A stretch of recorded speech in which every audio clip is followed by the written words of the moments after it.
It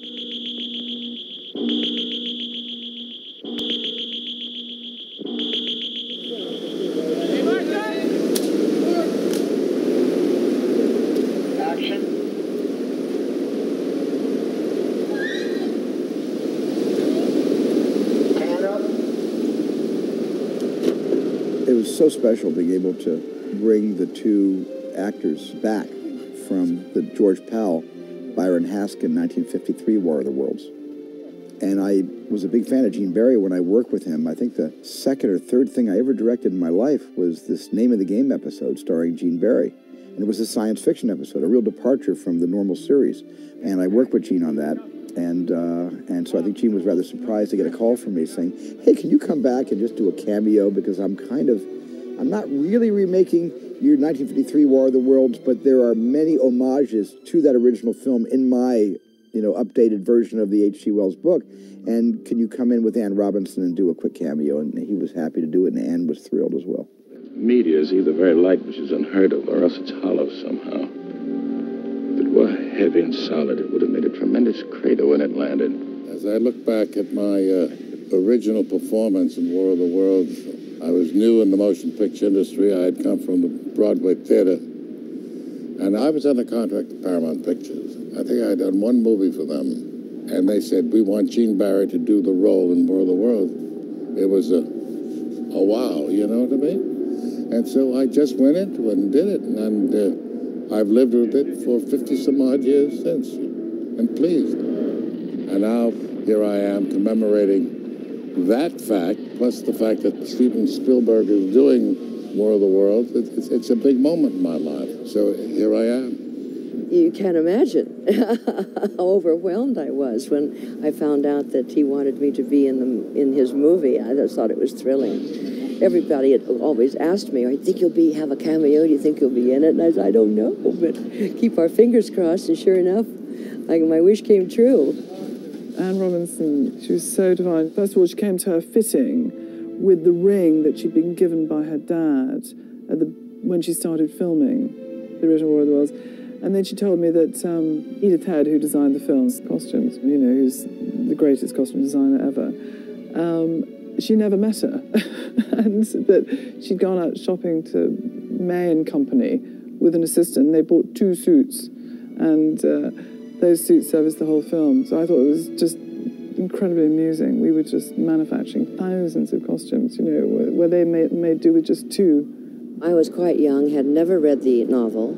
I was a contract player. Gene Barry was also a contract player, but he was in a much higher category than I was at the time.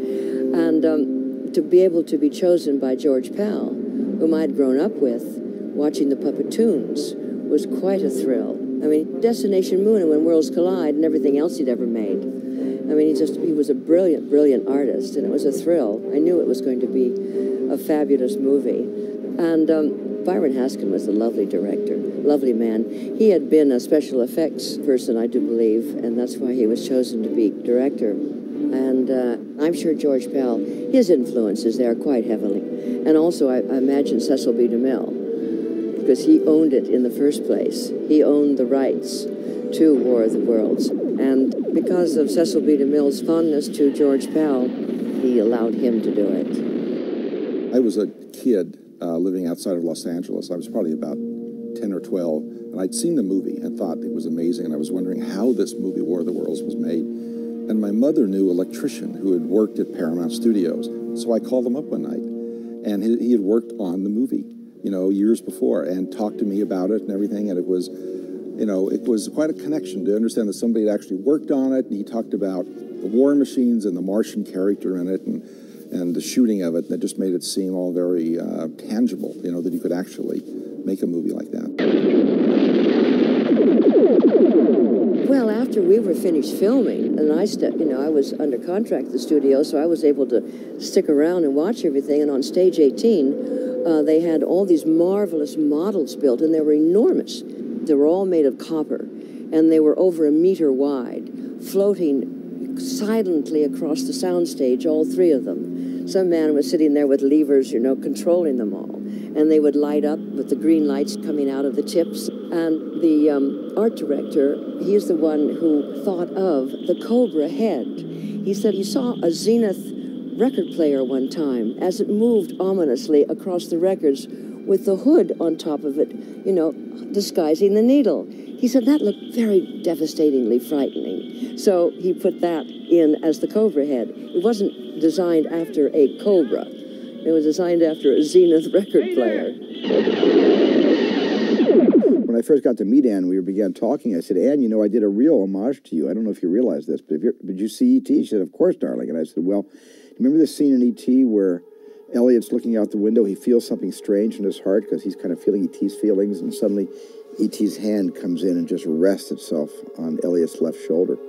And I said, that was you and the Martian in War of the Worlds. Charlie Gomorrah, he and his daughter made that Martian the night before.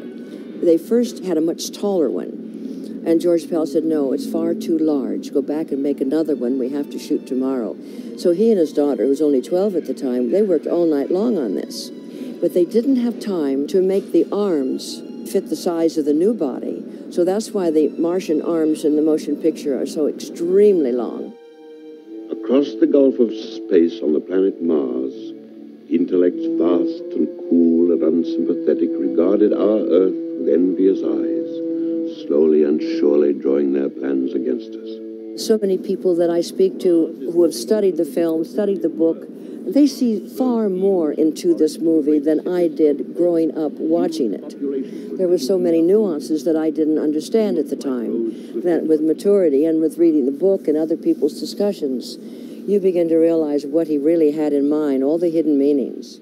But they seem to murder everything that moves. If they're mortal, they must have mortal weaknesses. They'll be stopped. At the time, though, I looked at it as a great job, if you know what I mean. As a young actor, I thought, wow. And I did it, and I was tremendously involved and pleased. And Stephen is an outstanding director, and I've known him for many years. And I am pleased that I'm involved on this version. It's a redo of my life, in a sense, you know, a recap. Today, I am shooting the last scene of the movie, which is going to be thrilling, because all my friends are going to sit there all through the movie and wonder where Anne is, and she'll pop up at the very end. Beautiful. One more time. Very nice. Resetting.